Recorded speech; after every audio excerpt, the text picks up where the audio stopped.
I pledge allegiance to the flag of the United States of America and to the republic for which it stands, one nation, under God, indivisible, with liberty and justice for all. Good evening, everyone. You must be outside still waiting to come in, right? Kind of small. Ian, you think you drove the big crowd? It was a late edition, they might not know. They might be coming to the 26th. You'll have to come back again. At this time, it is our public input on agenda and non-agenda items. I welcome any members of the audience to speak at this time.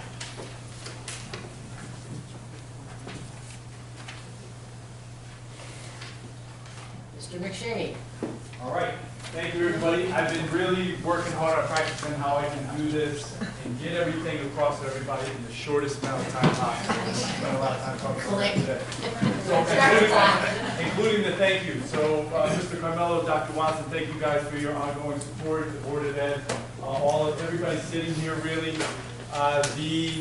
It's one of the reasons that I love being in this district is because really the work is aligned, everybody's aligned, and everybody is all about kids. I think that's the best way I can say it, and that's a feeling that gives me a lot of pride, and it gives me an opportunity to talk about why we've been able to get a lot of stuff done. We've been able to make a good impact for our kids. So I'm going to,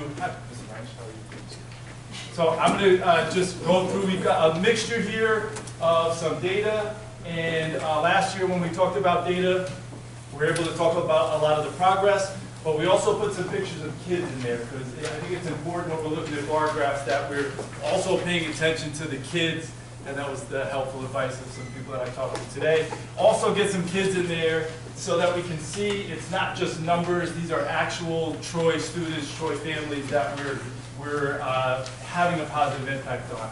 So part of the expedite this process, mission and vision is the same. We've kept it the same. The words we always stick to is together and relentless. That is a big part of our project at Troy Middle School is to make sure that all of us are working together and that we never stop working. Things have worked well. There's still a lot of things that we need to work on, but we're going after it full speed all the time, despite whatever challenges there might be.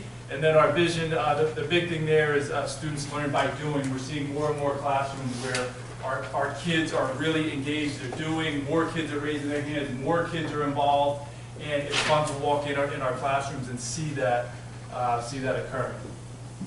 These are our commitments. I'll just, again, briefly explain them to. Commitment 1 is our academic commitment, engaging relevant literacy instruction in all content areas. If our kids are strong readers, writers, communicators, thinkers, then they're going to be good mathematicians, they're going to be good scientists, they're going to be good musicians, artists, all across the board. So we have a tremendous focus on literacy, and we believe we know that's making a positive impact on our kids. And then second, our school community. We found a really good balance of making sure that our kids understand exactly what's expected of them, what our protocols, our norms are, and then we spend a lot of time with them just building community so that they're supportive of each other. The classrooms are places where the teachers are supporting the students are supporting each other, and then all of our support staff is really working together to get that done. So we wanted to be really concise there because we want to go really deep into those two things, which we've been able to do. Supporting the work, Yonder Pouches, I am going to spend some time on this one because I have to thank you guys. There has not been a team meeting that we've gone into or a faculty meeting or any kind of a meeting where our teachers have not thanked us and thanked you guys for supporting this, for allowing us to get the Yonder Pouches in schools. I just can't tell you how transformational it has been. That the kids aren't on their phone, they're talking to each other, they're engaged, they're not trying to sneak out and meet each other in the bathroom. Those things have been greatly reduced, and it has just been an altogether transformational experience. So I was just talking to some people in Saratoga that came actually to check out some things we're doing, and they actually said, I just give a lot of credit to your district for being out in front of that and actually taking that stand. So the yonder pouches have been very helpful, and not that the kids love it, but actually, I don't hear a lot of complaints from the kids. I think they really appreciate, without saying to us that they appreciate it, that they can actually concentrate in school, and they're not worried about all the nonsense that's going on their phone. So that has been transformational. We appreciate that. Our instructional coaches, we have 3. One of them is here tonight. One of them is having surgery, and the other one just had a baby. Miss Zioli just had a baby yesterday. And then Ms. Marino has some surgery, but we are represented by Ms. Stumbo here, and we're happy to have our thank you. We are very fortunate to have. Not much applause for the guy. That's a little bit weak. I get nothing. But our 3 instructional coaches have been phenomenal. So always in the classroom, always working with teachers. The coaching cycles has really helped build the capacity of our teacher, and they're really working hard with the kids. And really, those are the big gains that we're trying to make. And it really has been led by our administrative team and our coaches to make sure that we continue to work with our teachers so that they are skilled to respond to student needs. We also have the support of our reading and writing project at Mossflower, Lauren, who has become a very integral part of our team as well. iReady this year has given us another resource to make sure our kids are getting the practice to make big gains, so that's been a huge addition. We have our additional our APT. We've added more instructional support to our APT program so that the kids in APT have more instructional support. We have our inclusive discipline process that we put into place, which is really our community building and responding to student behaviors that are harmful to each other or harmful to the classroom. That has made a big impact. Our after-school programs with Mr. Garland, working with Ms. Neto and Ms. Montesano. Those kids being here every day, keeping them connected to the school. My brother's keeper, my sister's keeper, all those things have just helped us build a really positive culture and climate, just spending a ton of time with kids and getting to know them really well. Our curriculum leaders have been a tremendous support. We also have Questar support for science and social studies. Our Stronger Connections grant, which has helped us with our attendance data, so that the kids that we identified as kids that have been missing school are now connected to an adult that they become very close with. And finally, our attendance specialist, all those things to improve our attendance rate. So there's a lot of things here. I could take forever to just talk about how phenomenal these things are. But these are things that have helped us support our kids and have helped us move forward with our results, really. Any of you, here's our student portion, so we see what the kids that we're talking about here. Many of you made it to the Annie the Musical show. It is phenomenal. Yes. I really wasn't, I wasn't sure what to expect the first year it happened, and I was blown away. We have some unbelievably talented kids, Mr. Harbach and the whole crew. It's phenomenal. It's almost like an off-Broadway show. I'm not even kid you. I'm not even kidding you. It's like, I couldn't even believe how great it was. So that has been really cool. It gets our 6th graders involved in the school right away. It gets them connected to other kids that are doing things other than sports. So that's been really cool to get that off the ground. This year, if you were going by here the day before Thanksgiving, you would have seen our whole school walking to RPI, which in the rain. So we went to an RPI women's hockey game, and it was such a cool experience. The kids got pizza, they got drinks. And I think the best part about it for me was, as we were leaving, some of the fans were telling our teachers that our kids were phenomenal. And that they did such a good job at the game, and they were great fans, and they were so supportive. I think even some of the girls came out after the game and said it was so cool to have such a big crowd there, and the kids were really respectful and had a lot of fun. So that was really cool. Up here in the Troy room, we have our bling sale every holiday season, where our kids earn points for good behavior, and then they come in here and they shop for items that have been donated by our teachers and the people in our school community, and that is a really, really cool event. And then this year, we have a new TA that is a cancer survivor that printed t-shirts and made t-shirts that a lot of our faculty members bought as a fundraiser, and we were able to donate that money to cancer research. Those are our teachers in the shirts. And all right, so now we get to some of the data portion. We do have some more pictures along the way. Our equity goal. Okay, to get to our equity goal, increase our black students' math and ELA proficiency rates. That gets right to the meat. That's what we're trying to do. We're trying to make sure that they are making the same progress that all of our other students are making. And the second one, reduce disproportionality rates for black students, suspensions and referrals, and reduce black student referrals and suspensions. Looking at last year's data, we have to continue to dig deeper in this for goal 1 because the results remained about the same. So they were right around 28% for our proficiency rates for those students. So that's an area that we are focusing on. Then I have to draw your attention to the second goal, which is our the behavioral stuff, the suspensions and referrals.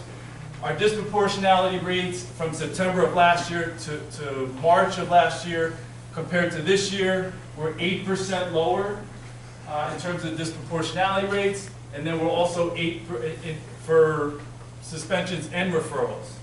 And then the bottom number is where I'm really confident that goal 1 is going to make a big jump. Because of all the programs and all the supports that I've talked to you already about, we've seen a 56% decrease in total referrals for black students. So more than half last year. So those kids are now back in classroom. They're not out of the classroom. They're back in the classroom. They're getting the instruction. And a 31% decrease in out-of-school suspensions for our black students. So again, those kids are now back in the classroom. They're not out there getting the instruction. They're participating with their peers in the classroom. And we believe that is going to help us make big progress with that first goal as well. So we're really, really proud of those numbers. More kids and teachers. We have a blind student, Mason. You see him on the left. Our teachers had a fundraiser, put a fundraiser together where they made those sweatshirts, sold sweatshirts, and we had a nice celebration in support of fundraiser for Mason. Special Olympics, same thing. We have students that are supporting the Special Olympics program. They did a phenomenal job, and they bring a lot of joy to the school. Switching back to the data. Here's our results for 4 years. So you can see in ELA, we've made some gains. A little disappointed from the 22-23 to 23-24 that we kind of leveled off in ELA, but you can see we made some big gains in math.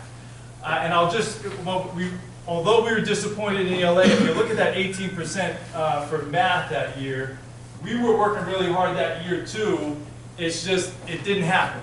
And we had to really dig in and figure out why didn't that happen. But then you see those next 2 years, we've made some big gains. So we're confident in the adjusting for what we were looking at for why we didn't make big gains from last year to this year. We're really diving into some things that we think are going to really help us move kids forward from year to year. So eventually we'll be looking at that big jump that you're seeing in math there as well. So I'm just going to briefly go through what this looks like at the different grade levels, and just point you to the fact that you can see over the time we have, successes in linear. I know that's something we always hear. There's going to be some highs. There's going to be some times where we're not exactly getting where we need to go or where we want to go. But you can see overall that there is progress in proficiency. The proficiency rates are higher, certainly than they were 4 years ago overall in ELA. And the big thing that I went through last year that I want to go through again this year just briefly, the level 1, moving the kids out of level 1, getting from 200 to 230 and then over to the right. You can see 2 years ago, 12% of the kids we moved out of level 1 into 2, 3, and 4. We had another 12% really this year. So we're moving kids out of that area where they're kind of stuck and frustrated and not feeling confident, and moving them over into the areas where we're seeing more confident learners.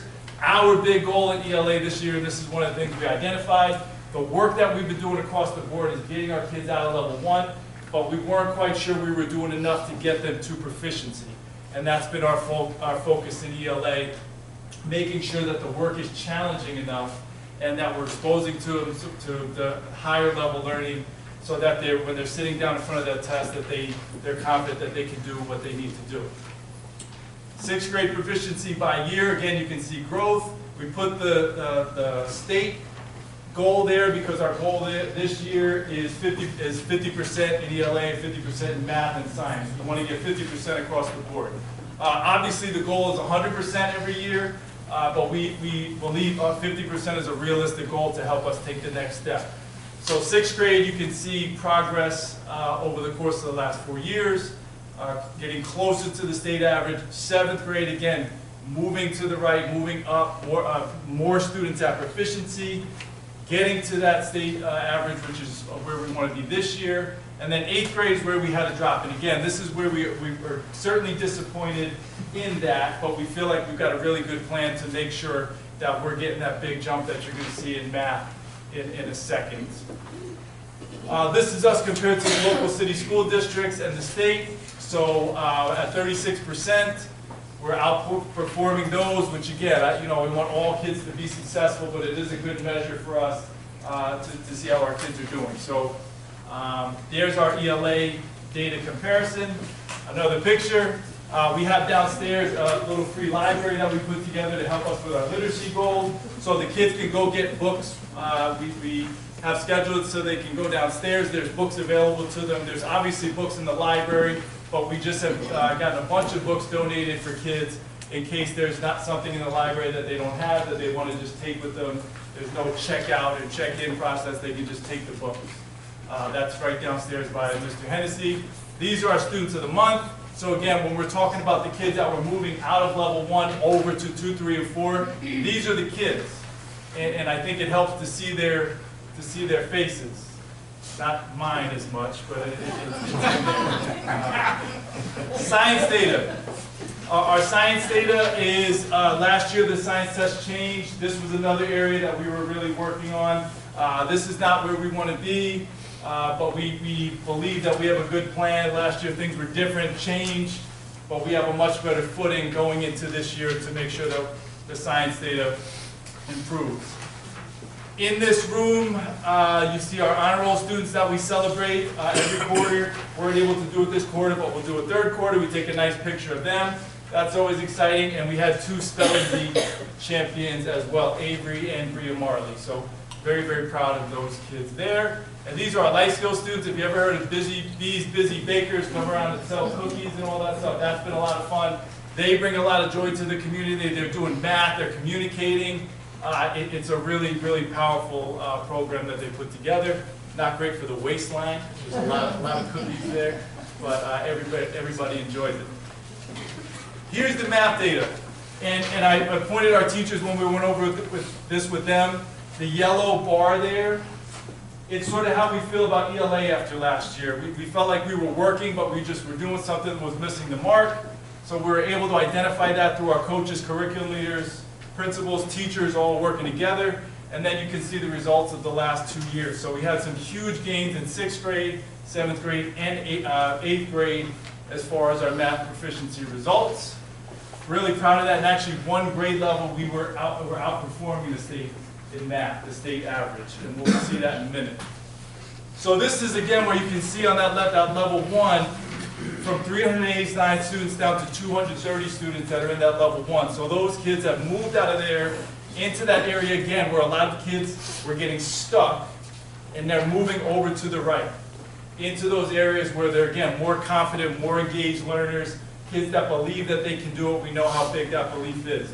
So over the course of the last 2 years, you're looking at 23% 2 years ago, another 22% this year. So a huge move over to the right for our math students. Again, moving forward, progress every year after that 21-22 year, very close to the state average in 6th grade. That's what we're after this year to get to that or go beyond that.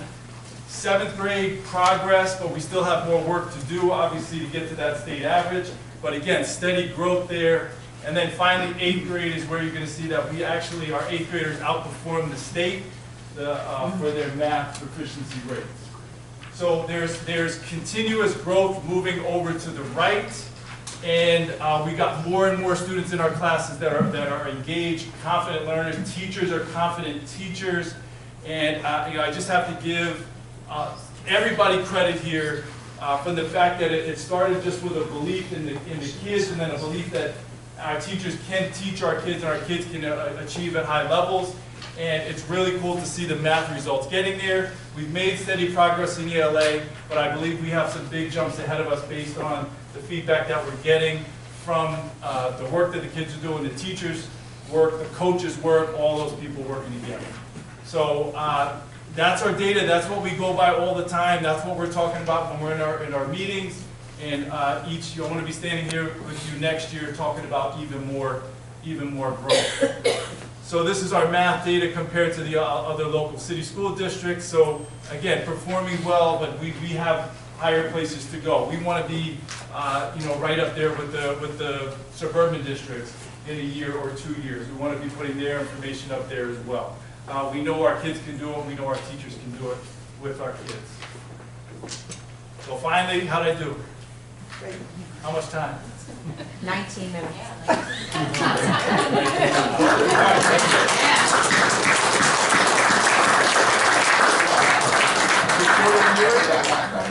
Yes. So B, you thought yours was 17 minutes, but it was like 38. It was 24. If she has snacks, you don't. Yeah.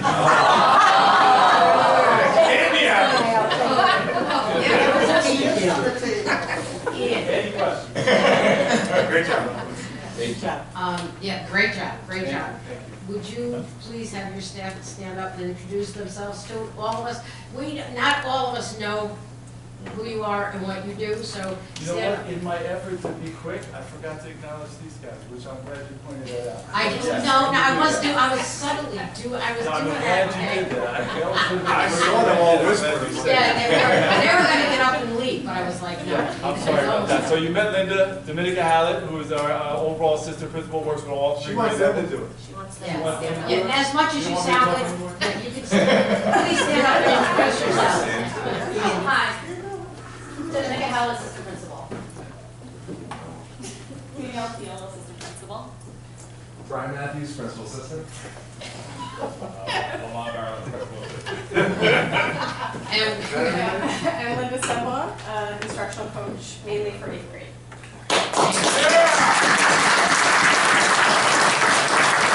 Well, I'm glad you did that because I say this all the time with the parents who are here. There's not a harder working crew, a crew more committed to kids. You come in early in the morning, see them late at night, they're here. I just can't say enough about the team that we have. These guys are unbelievable. They support our kids in every possible fashion, academics, relationships.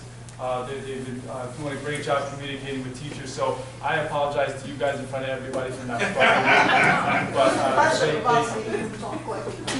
they certainly deserve any acknowledgement, praise, credit that they get because it's just an unbelievable team, and you can't get results without people leading the work, and these guys are phenomenal.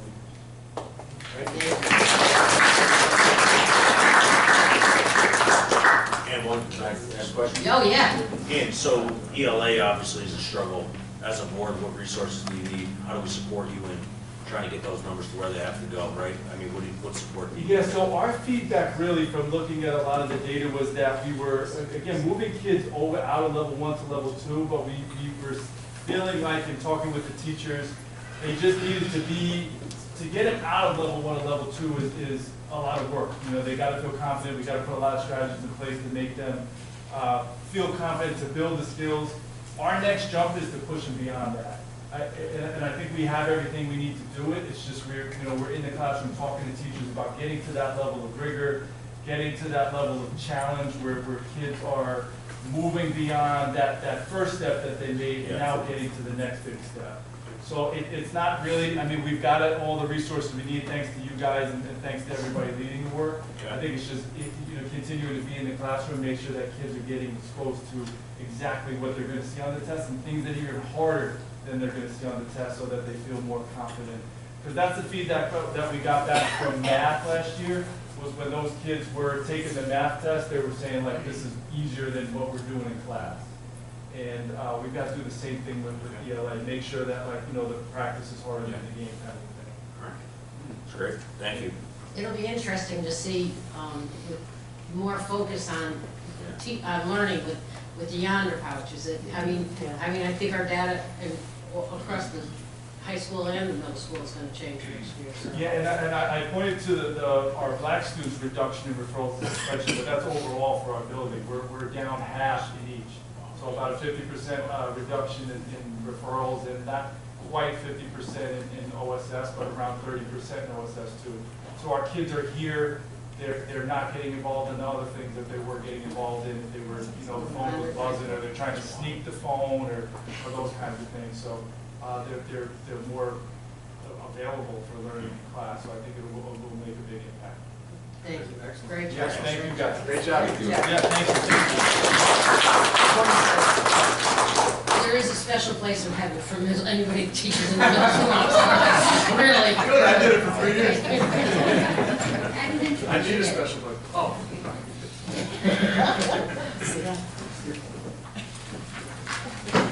Mr. Carmelo? Appreciate it. It kind of felt like middle school. Yeah. I put my head pulled around. Right. So I sent in a Friday report to the board. Tonight was supposed to be originally in our budget calendar draft 2. There really hasn't been movement at the state, although the one-house budgets did come out late yesterday. We'll talk about them a little bit at the end. But we'll do draft 2 next meeting. So this one's just going to be a briefer kind of just budget discussion. I always start with the mission statement that will provide a strong educational and social foundation to graduate all students college and career ready. And when you're making your budget, that's what you have to keep in mind, so that we can make that a reality for everyone. That's the same slide, but I wanted to keep the first 4 or 5 slides in there. So really proud, great job, Ian. Really proud of everything going on in the district. Proud of the stuff that's going on here. Sabina went last time. Proud of the stuff going on in Carrollville. Just really, really great stuff. So how do we keep that going in the middle of a tough budget season that we haven't had in a few years? So that's going to be the goal. That is the goal that we're trying to do. And those 2 lenses, the budget development process, we've got to be educationally sound so that all students can be successful and reach their full potential. All the supports and staffing and programs that we have in place all point to that educationally sound piece, and at the same time be fiscally responsible. And I've said over and over again, I think we're great at the fiscally responsible. We have been great. We've had a great run of low tax caps, 0 tax caps or tax levies. We've done a really, really good job of balancing those 2 lenses. This year is a little bit more difficult. That's the same slide too, just to highlight again those last 4 years. We did say last time 0 will be tough this year. That'll be one of the discussions that we can have tonight. We don't have to decide anything tonight, but one of the discussions that we can start to have. We talked about this last time, and we put it in the Friday report, but I just wanted to put it again to make sure, because we need to know we're moving forward on that. So remember when we talked about the transfer to capital, that was the small city outlay. The great thing about the small city project was we get the money back the next year after we spend it. So we've spent about $4 million of it, which means we get about 90% back. So there's going to be a $3.6 million one-time building aid coming back in 25-26. It's a non-recurring revenue, so you don't want to really use it to close any budget gaps. You can't really do that. You can, but it's not sound advice. So what can you use it for? Well, if we use it for a transfer to capital to help with the increased cost with inflation that we've been talking about throughout this 5 phases of this project, it'll help us, I think, with the bids that came in. That's what we wrote in the Friday report, right? When the bids came in with this money on top of it, we'll be in a great spot. And then you get aid again on the money as you spend it, so it's like a recurring benefit. So we said all that last time. I don't know, we don't have to really vote on it, but I probably kind of need a nod from the board that we should move forward with that. Yeah, I thought we You were. guys were all good last time? Yeah. All right, okay, excellent. And then we were. We have a 4.1-ish deficit right now. I mean, there's a lot of stuff that still has to happen, and so we'll talk about some of it. One of the things that, and it's too early to decide on any of this stuff, right? But at some point, we're going to have to decide. So if we end up in a spot where, that 4.1 is still too big, right? We have some plans. You'll see in a minute. We have an attrition plan. We have some things that we've talked about this week, and we'll continue to review and talk about. I think we're making a lot of progress. But at some point, when you get to the end, if there's a gap, do we use reserves, and if we do, how much, right? And so it's never, just like with the transfer to capital line, same thing. It's never good strategy to use too much reserves on recurring expenses, right? Be like paying your car payment or your mortgage payment from your savings account. Eventually you don't have your savings account anymore to do that. And the reserves are in there for certain reasons, right? The list of them there is towards the bottom. You have reserves that the state allows for all of those reasons, and they're in there to help when those things go wrong.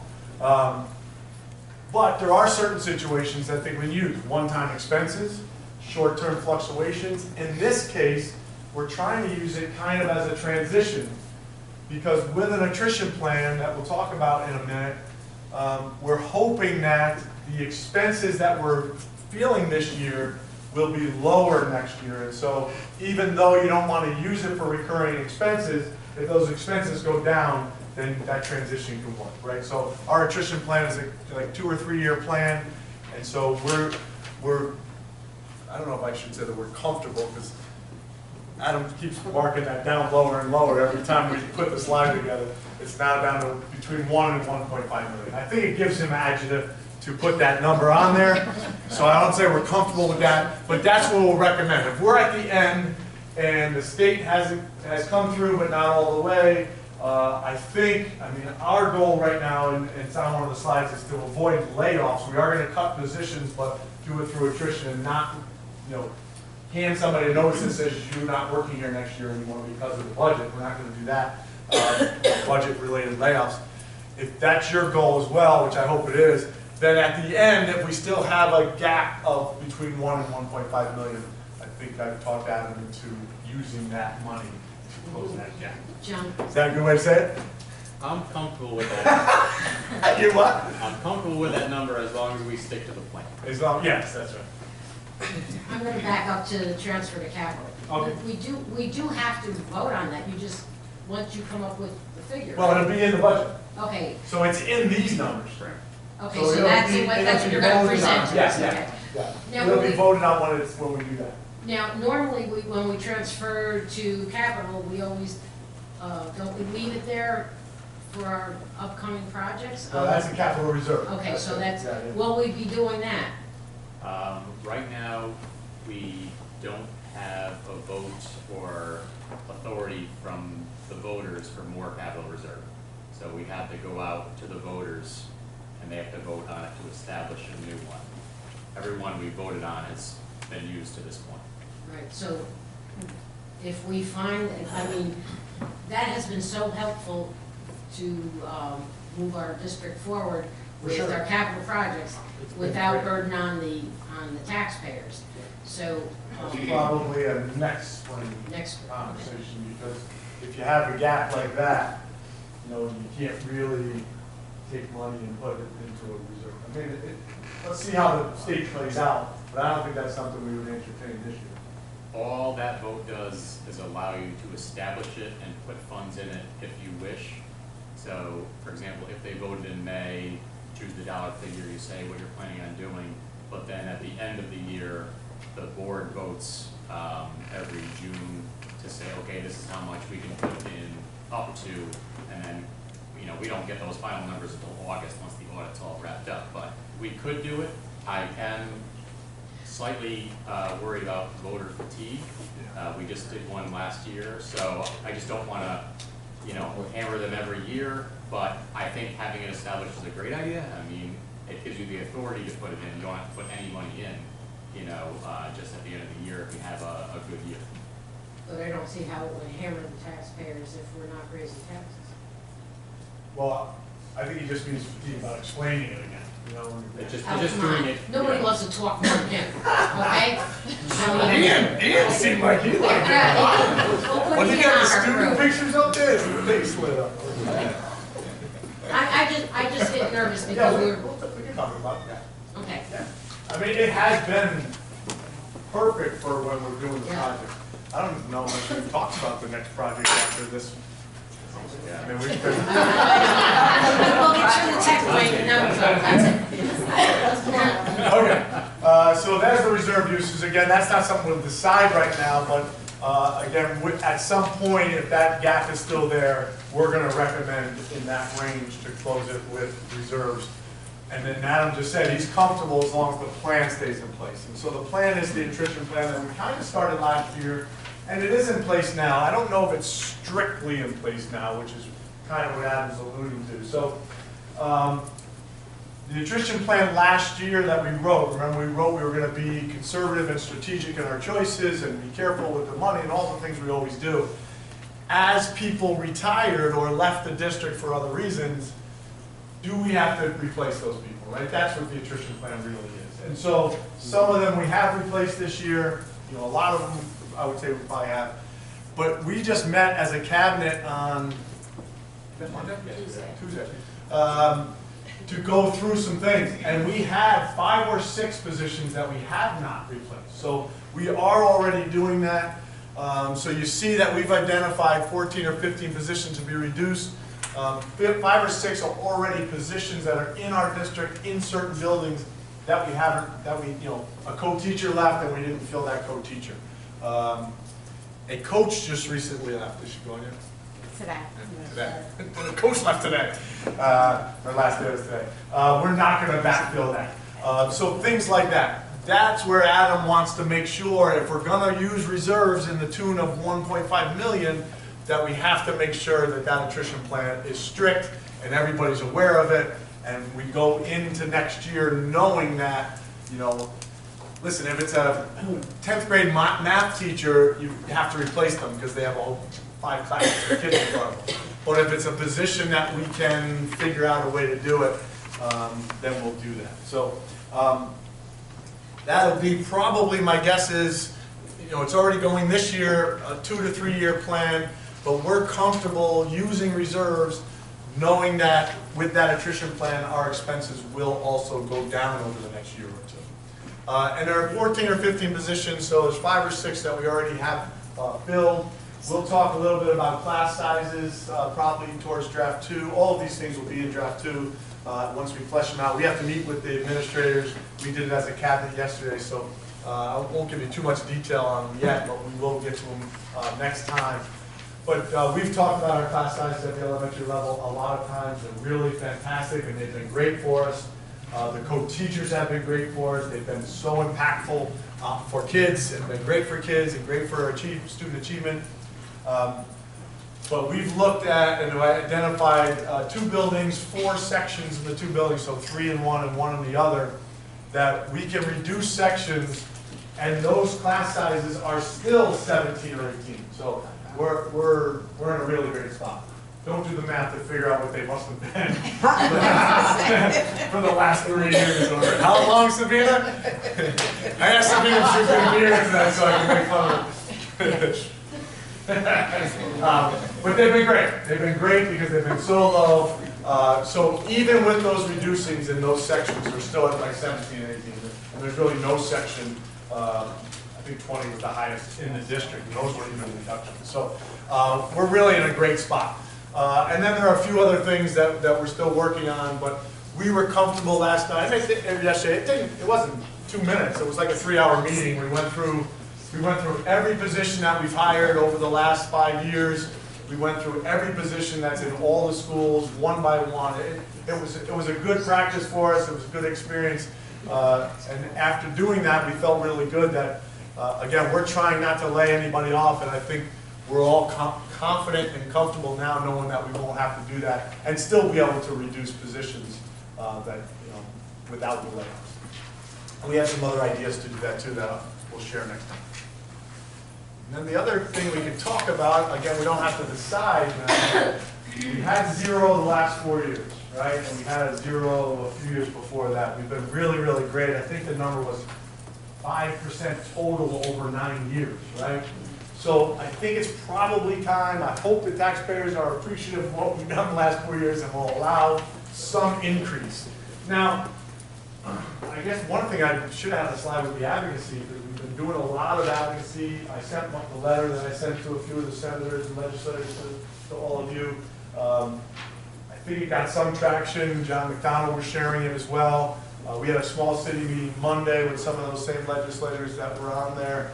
The one house budgets had some stuff in it. So there's a chance, I guess, that you know, we get so much money from the state that, you know, we don't have to talk about this, but my guess is it won't fill the whole gap. So we gave a bunch of examples. The tax cap is 257. You know, I always think going right to the cap. You know, I think the voters get a little bit, feel a little bit a certain way about that. But I'm hoping we can be in the 2% range. The 2% range is below the tax cap. It would still raise. If we're like in this spot that we are in right now, that'll raise a little over $750,000. And then I had to have him do a little calculation. So for the average homeowner, we're talking about $6 a month on a 2%. And then we, you know, I asked them to give us a whole bunch of choices. So you can go 0.5%, 1, 1.5%, 2. The revenue raises the middle column. That's how much going towards that gap that we would get from the taxpayers. And then the, you know, average monthly, approximate monthly cost that would be. Questions on that? You already have some ideas about that? You don't like any of it? Well, it's going to be tough because, I mean, yeah, 3 years with nothing, but it's just going to be bad time. I mean, the way, you know, the economy is, the stock market, that, you know, I mean, all this stuff is, it's going to be a hard sell right now. And people are. I definitely don't like 2%. Absolutely. Yeah, absolutely not.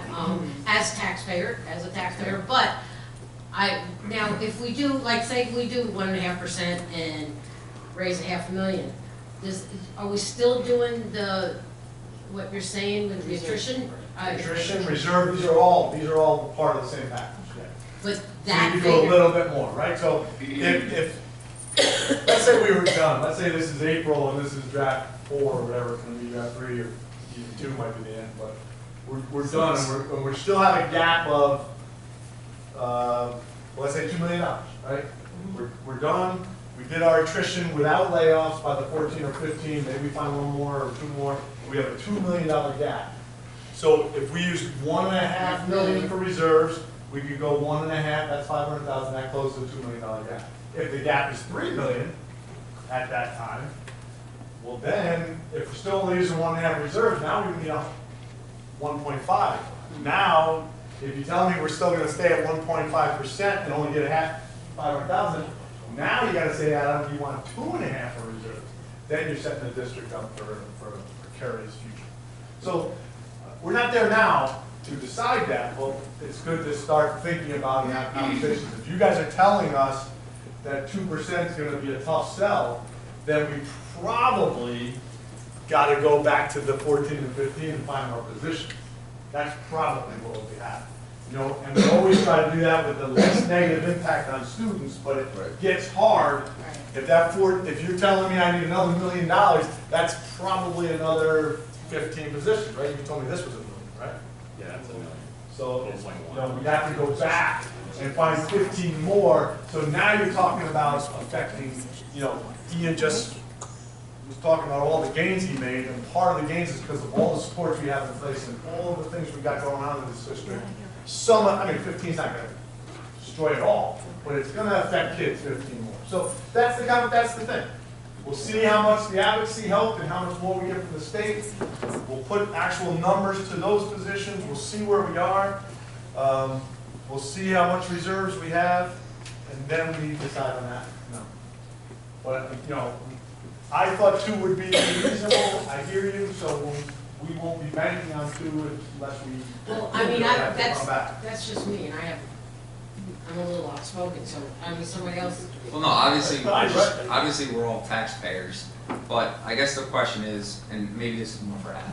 So with the formula to get this tax levy, whatever we decide on for this, isn't that the number that we have to start at for next year when you're? Right, that's the baseline for next year's tax. Right, so then with that being said, obviously, I don't. In that think- regard, you try to go as high as you can. Right, and I don't see the financial situation getting any better for us, so, you know, we have to keep in mind that whatever we pick, that's what we're gonna start at next year, so if the budget is worse next year, we kinda shot ourselves in the foot, because we're not gonna be able to go higher, if that makes any sense, right? Yeah. Is that my? The baseline, yeah, the Yeah. tax levy will start at a higher number next year when Right. we get going. Well, we certainly don't want the budget to go down, so, I mean, listen, that's why we're having the discussion. Right, that's even I don't know worse. if the Citizens Advisory Committee wants to chime in. No, I second the conversation. I think if you double click on the staffing plan and the reductions, obviously not all positions are created equal. Yeah. And then if the economy continues to go down, people end up extending their retirement plans. So they're actually here and they're staying on longer. So that could snowball too, where that's not the reduction that we count on. Yeah, the attrition plan doesn't Yeah. come to fruition. Yeah. Good point. I think my fear is more of us losing the budget completely. Yeah. Well, if we hit the 2% mark. Not that I'm against the, I understand what you're saying. you know, that's what I'm afraid, what we're gonna go out to Yeah, the it's counts for us taxpayers. too, everybody's Yeah. worried about the stock market, worried about their own economy, Right. and now gonna go into that booth and say no to us, we don't want that. When you talk about losing the budget, can you just explain that? Yeah, tell them what happens. Well, with the budget gets voted down, if we have to do 2% because the gap is still what it is, Yeah. and that's where we are, if the budget got voted down,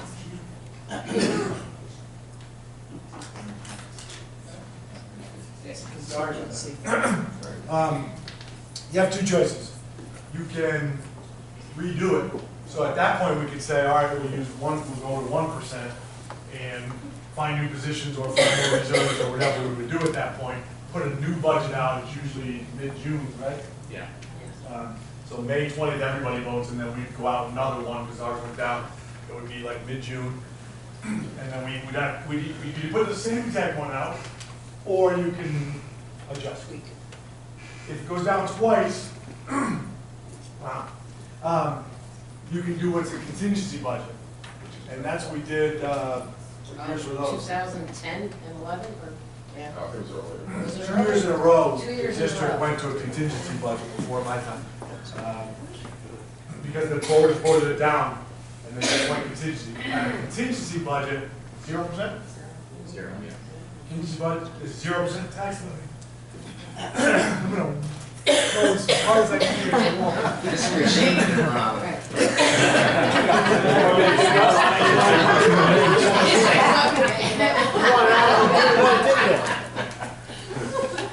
Unbelievable.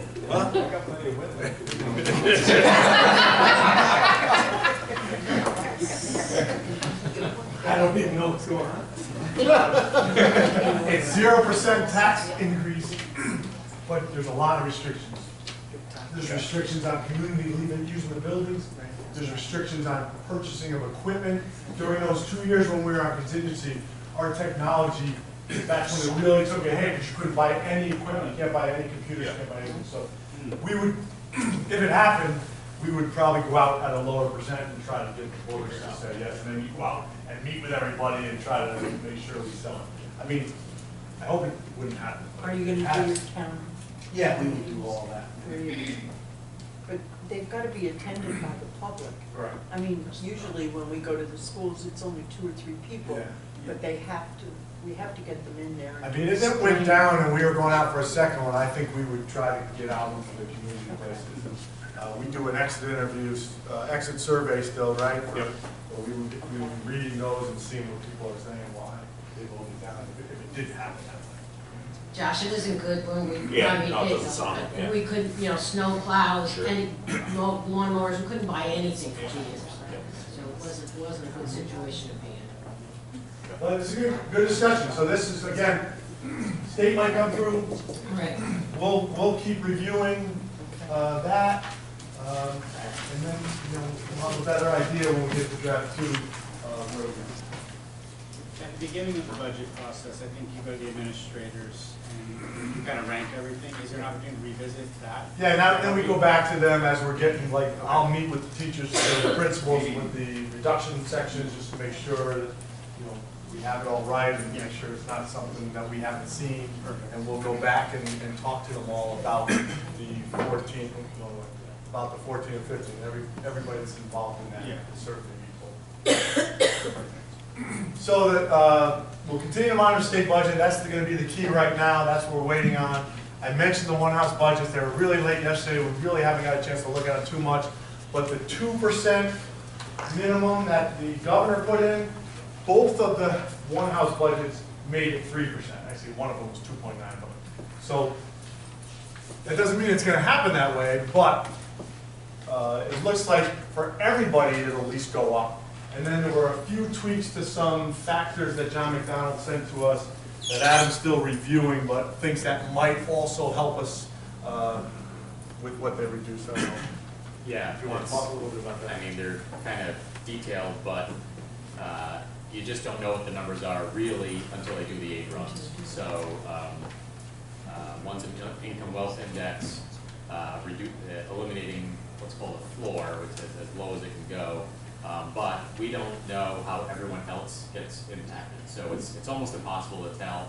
Bottom line is just try to drive as much money as possible. There's kind of 2 lenses. If everyone gets more money, it kind of drives the inequity of everything. So that's one piece of it.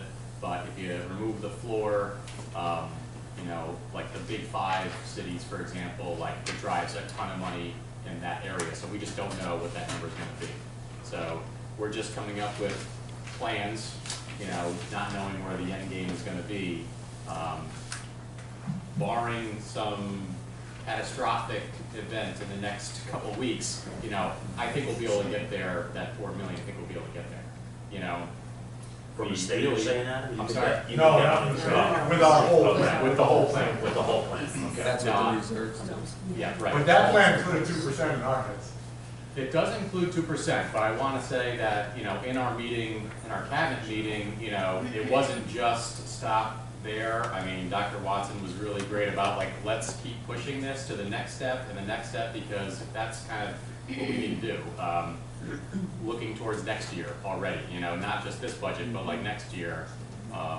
And you know, no one wants to do certain things when things get bad. You know, that's the simple fact. You know, they're all hard decisions. I feel like I've been saying it for 3 years, like we've been planning for this. It's very hard to do. And, you know, it's a balancing act. It's a huge balancing act. But that's what we're all here to jointly make those decisions. And, you know, we'll see how it goes. You know, I really don't want to spend a lot in reserves because of the stock market. And I think all 3 of us have definitely lived through, and then others at the board table lived through really, really bad budgets. So, you know, when the stock market goes down, our retirement costs go up, and that's a couple $1 million. So it goes quickly. A couple million goes quickly. So it's just seeing where it ends up. So if you ever talk to a state legislator, push for as much money as you can. You know, we can't tax our way out of a budget problem. That's the simple fact. You know, 2% is $1 million. We have a $140 million budget. So, you know, we're so highly reliant on state aid. It's not funny. So that, you know, we really need them to do as much as they can. And that's the first thing we sent to John. John's great, you know, he's always accessible and supportive.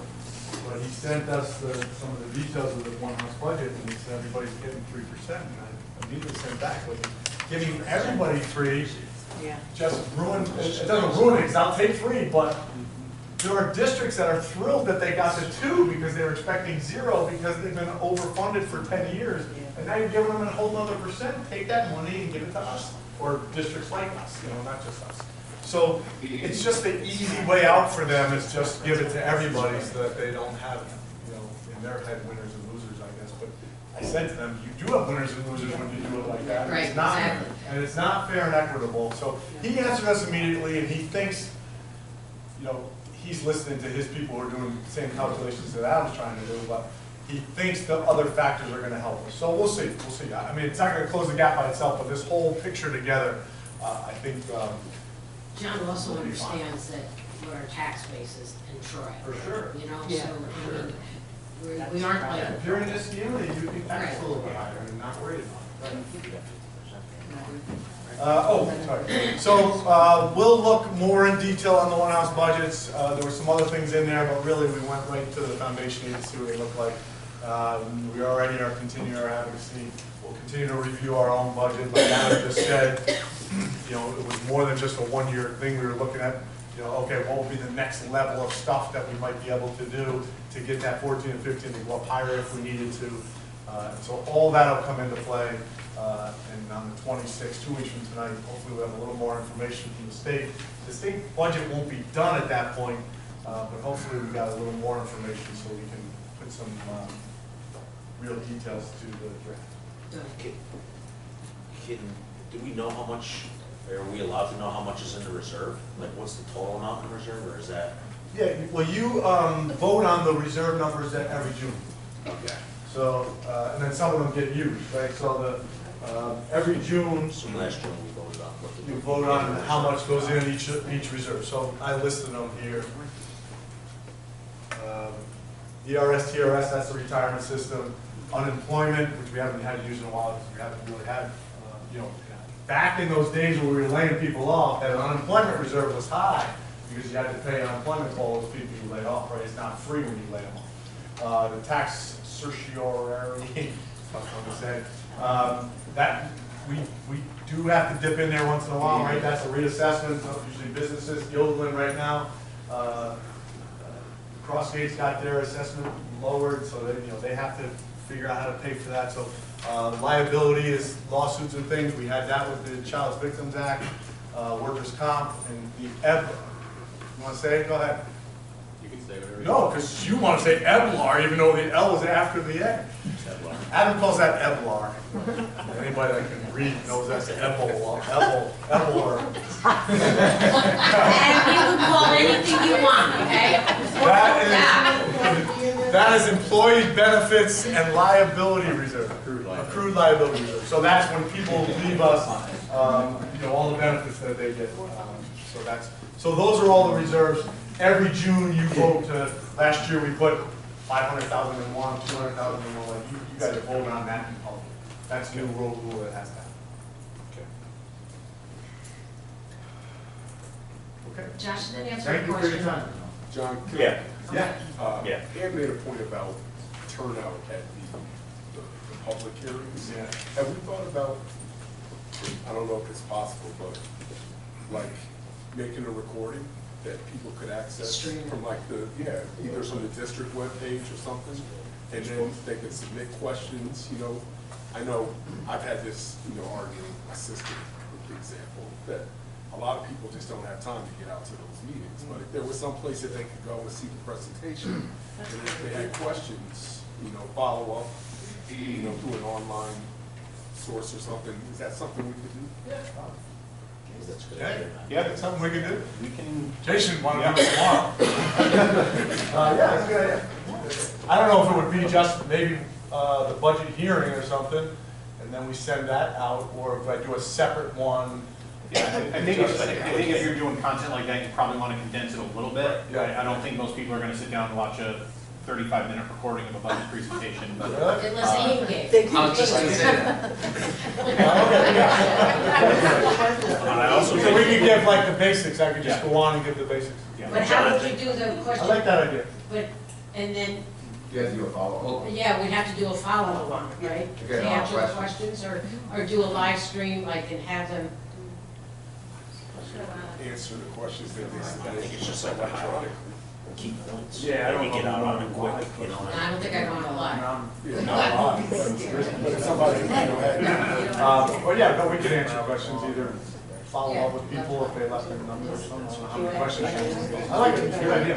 Yeah, thank you. Excellent. Great discussion.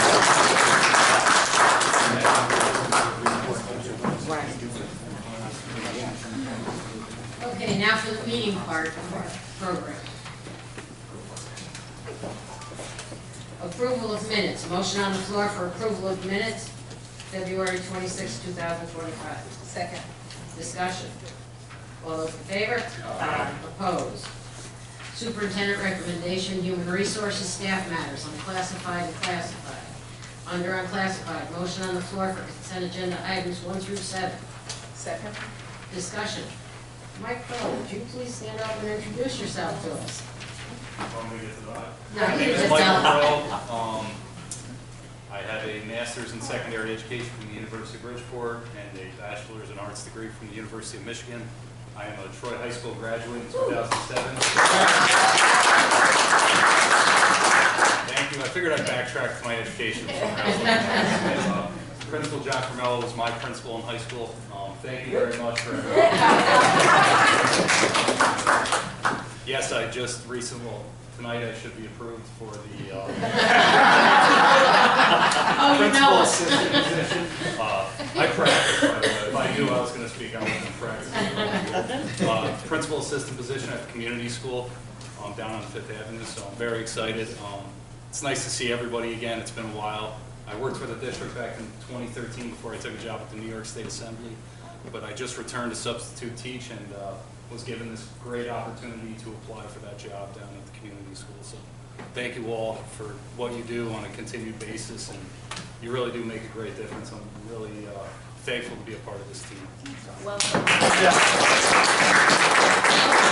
Hold your blood till after the vote. Danielle, welcome and congratulations on your cert, so you're officially ours. All those in favor? Aye. Opposed? Okay, Mike, now you're official. Under classified, motion on the floor for approval of item 1 as listed. Second. Discussion. All those in favor? Aye. Opposed? Under superintendent recommendation programs, motion on the floor for consent agenda items 1 and 2. Second. Discussion. All those in favor? Aye. Opposed? Superintendent recommendations, business finance, motion on the floor for approval of item number 1. Second. Discussion. It was good to get these bids in, Adam? Very good time. Yeah, everybody was like, wow, they were shocked that they came in, where they came in, so. All those in favor? Aye. Opposed? District announcements. All meetings will take place at 6 o'clock, Troy Middle School. I had Teresa write down what our meetings are going to be like for the next month. The only added, the next couple, 3 months. The only thing that will be added to this will be the presentations. The PTA meeting. PTA meetings, so for budget presentations. And anybody that's available to show support of the budget once we pass it, you're welcome to come. Good news, I'm gonna make it short, Jace. I'm sorry, I'm gonna do this with notes here. You do what you got to do. Okay. Troy Elementary School celebrated a love of reading and literacy last week to recognize Read Across America. The week, thank you to all our staff who have planned and guided and coordinated. And let's see, several elementary art students from Carroll Hill, School 2 and School 16 have work displayed at the Empire State Plaza as part of the K-8 Empire State Plaza Art Collection exhibit. Our students created pieces inspired by the abstract expressionist pieces displayed throughout the plaza. The exhibit is on display on the South Concourse until March 23rd.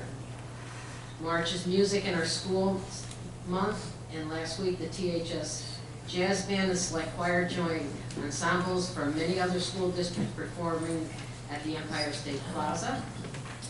The Troy High Drama Club presents Anastasia. Performances will be April 4th, 5th, and 5th at 7:30 and April 6th at 2 p.m. To conclude Black History Month, there was an opportunity here, Mrs. Patricia Zuber Wilson at, where was she? Students were excited to see her. Carroll Hill. Carroll Sorry, Hill, I found thank you. Thank you. Thank you, Ms. Wilson. We remember her boys when they used to go to school here. The spring sports season is just around the corner, with many practices beginning next week and games kicking off later this month. The full athletic schedule, including modified and JV teams, is available on our website. Best of luck to all our student athletes. Does anybody else have any more good news or want to listen to Ian recite something? And real quick, Odyssey of the Mines this weekend. Oh, I don't have that down. That's Coxsackie Athens, so I think school 14, 16, 18, Carroll Hill. I think that might be it. Any high school, middle school, high school, so yeah. So they'll be competing. And Last year we had a team go to the World. Yeah. so my son is in it. It's the first time he's in it, so I'll just say to the teachers that are putting their time in, Yeah. it's like an awesome program. I'm Yeah, just very really cool. excited to go and check it all out, Oh, so. awesome. Oh, good, Kudos then to you the can get the teachers. report next Yeah, week. yeah, I'm good. You do a good job with it. If no one else, does anybody have anything else? Okay,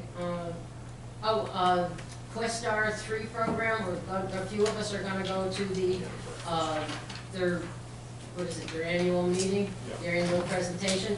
So if anybody's interested in going, let Teresa know.